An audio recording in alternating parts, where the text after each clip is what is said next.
Bang, terkait profil singkat kita Bang, mungkin apa namanya, tanggal lahir, asal dari mana, kemudian dari sisi pendidikan, Oh gitu. bisa disampaikan.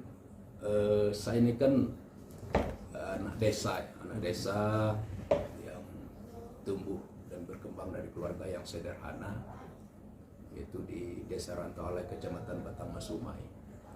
Berangkat dari sebuah itikat dan kebulatan tekad yang kuat, ya kan? Saya menyelesaikan pendidikan saya di STKPP Bangkok, kemudian berorganisasi di HMI, kemudian di LSM, dan memulai terjun ke politik. Waktu itu masih status mahasiswa. Saya bergabung di Partai Golkar di angkatan muda, yaitu AMPG. Dari MPG saya masuk ke Partai PIB. 2004 langsung ikut pemilu, 2009 ikut pemilu, 2014 ikut pemilu. Tapi 3 kali pemilu ini saya kalah. Kalah ya, 3 kali ya. 3 kali ini kalah. Iya. 2019 saya lanjut lagi di Partai Nasdem. Ini di Nasdem ya, 2014 masuk Nasdem, 2019 saya nyalek di Nasdem, belum terpilih, 2024 di Nasdem Terpilih juga periode kedua ya. Nah, jadi di sini saya belajar dari pengalaman politik yang saya geluti ini, bahwa tidak ada yang tidak mungkin sepanjang kita punya itikat dan berupaya untuk mewujud mimpi. Jadi mimpinya jangan dirubah, cita-citanya jangan dirubah, strateginya harus dirubah. Kenapa strategi itu bisa berubah? Karena waktu berubah, orang berubah. Waktu berputar, orang juga berputar. Jadi kita ikuti aja perkembangan dari pemilu ke pemilu, insya Allah apa yang kita impikan, apa yang kita upayakan bisa berjalan dengan baik. Kalau orang mengatakan untuk jadi anggota dewan siapkan dulu segala kelengkapan finansialnya karena mengingat pemilu itu biaya besar, juga saya orang juga tidak melakukan itu. Yang saya lakukan adalah karena saya yakin proses itu membuat orang jadi kuat. Proses itu membuat orang memiliki daya tahan. Siapa yang berproses, dia jalannya panjang, kemudian dia memiliki daya tahan dalam mencapai tujuan. Nah, saya punya keyakinan di situ. Gitu. Jadi berjuang terus Pak ya. Karena kan banyak juga politik memang biaya besar. Punya biaya besar belum tentu tujuan politik tercapai. Jadi mengakumulasi semua perjuangan itu yang penting. Tadi kan Abang sempat cerita nih terkait pernah nyalon dulu gagal 3 kali ya Bang ya. Tapi hari ini Abang juga tetap berupaya, berproses dan mencalonkan diri kembali di Partai Nasdem dan alhamdulillah terpilih 2014 ya. 2019 terpilih. 2019, 2024. Apa yang memotivasi Abang untuk untuk meyakinkan diri Abang sendiri sehingga Abang maju lagi untuk mencalonkan diri dari Partai Nasdem. Nah, harusnya kan hari ini ada sebagian, mungkin tidak semua Bang ya. Ada sebagian mungkin sudah gagal 1-2 kali, apalagi sampai 3 kali. Nah mungkin udah istirahat kan, tidak mencoba lagi. Tapi Abang hari ini tetap tetap berupaya, berusaha dan alhamdulillah terpilih sampai hari ini 2 periode dan ketua Partai Nasdem untuk Kabupaten Merangin juga. Jadi apa motivasinya? Jadi ada dalam suatu tulisan artikel saya sebelumnya itu, tukang pasang bendera jadi ketua partai. Ada YouTube juga. Intinya semangat itu karena saya memulai dari usia muda. Itu salah satu poinnya.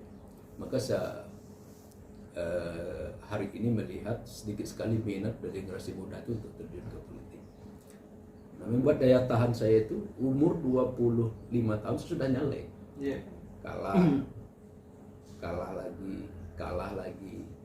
Itu kan kemudian 2019 ketika saya pilih itu umur 40 tahun. 40 tahun. Nah, jadi Kemudian apa yang memotivasi ini tetap maju? Satu, modal usia tadi. Yang kedua, modal kita mulai dari usia muda. Yang kedua, modal sosial. Ya kan? Karena kita bergerak, kekuatan sosial kita bangun, kekuatan finansial kita bangun, kemudian penguatan pendidikannya kita kuat. Sebelumnya saya aja mengambil S1 saya setelah terpilihnya anggota dewan. Sebelumnya saya selesai dengan D3 diploma 3 di STKPIP Bangko. Intinya tiga ini dikembang. Jadi kekuatan personality dibangun, kekuatan sosial dibangun, kekuatan finansial dibangun. Jadi selaras ini sehingga kita membuat energi ini mengalir terus. Saya kalah dulu dengan suara 250 sekian di awal maju, yaitu di Partai PIP.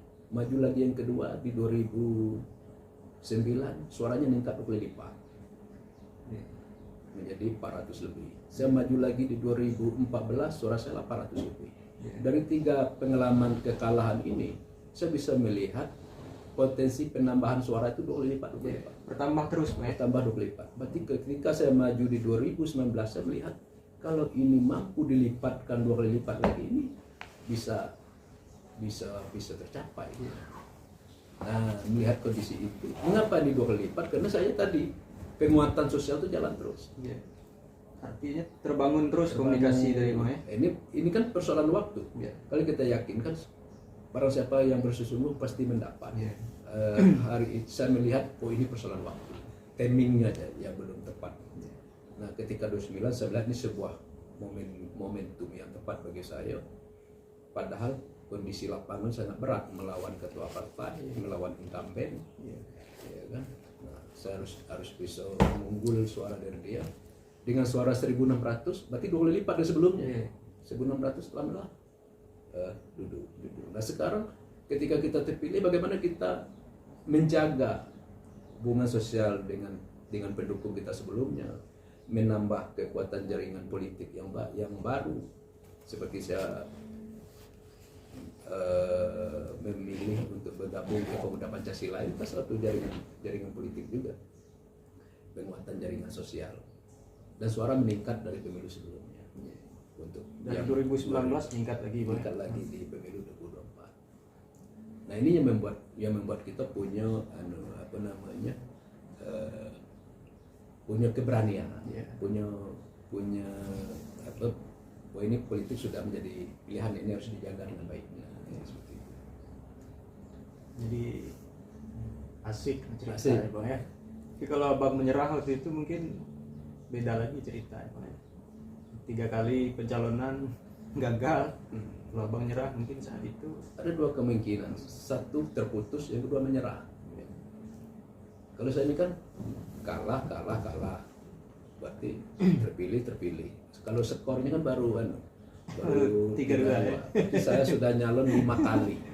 Umur sekarang masuk 45 tahun. 45. Jadi saya menghitung masih ada 2 kali pemilu lagi kalau pemilihan umum. Yang bisa saya ikuti sampai umur 60-an kan gitu. Nah, kalau terputus misalnya, mungkin ceritanya bisa berubah. Berhenti apalagi? Berubah total. Jadi kalau di MI itu kan yakin usaha sampai. Mungkin Bang, sebelum kita akhiri, mungkin khususnya masyarakat di dapil Abang lah kan, mungkin ada yang mau disampaikan terkait kepercayaannya untuk Abang mulai dari 2019 ya, mulai dari pencalonan pertama sampai pencalonan kelima hari ini ya kan, sampai 2024. Mungkin ada yang mau disampaikan, ucapan terima kasih kan. Silakan. Baik, di sini atas nama pribadi dan keluarga besar DPD Partai Nasdem Temerangin, saya mengucapkan terima kasih terutama kepada relawan, tim, pada keluarga, pada seluruh pemilih, ya kan, kepada kawan-kawan yang bekerja siang malam. Bagaimana kita berjuang dari awal, dari prode ke prode pemilu, sehingga kita bisa mencapai apa yang kita inginkan di pemilu 2019 hingga 2024 ini. Tentu dalam masa jabatan saya selama menjabat di priorisasi 19 ke 24, ada hal yang tidak berkenan, ada yang belum puas sebagai manusia biasa kan, tentu saya juga punya kekurangan. Tentu saya minta maaf. Jadi kemudian di pemilu 2024, karena kita habis pemilu, semua sudah bekerja dengan baik. Saya mengucapkan terima kasih dan doakan semoga ke depan apa yang kita harapkan, apa yang kita cita-citakan, saya dapat bekerja dengan baik, badan sehat, sehingga tetap fokus untuk kepentingan kemaslahatan umat. Itu harapan saya. Ya mungkin itu hasil sedikit pengalaman dari Bang Yani tentang pencalonan, politik, kehidupan ya Bang ya, untuk mungkin bisa jadi catatan bagi saya pribadi, kemudian bagi kita semua yang melihat cerita Bang Yani hari ini. Mungkin itu Bang yang dapat kami sharing ya dengan Abang. Saya akhiri. Assalamualaikum warahmatullahi wabarakatuh. Ya, baik, terima kasih. Saya mengucapkan Assalamualaikum warahmatullahi wabarakatuh.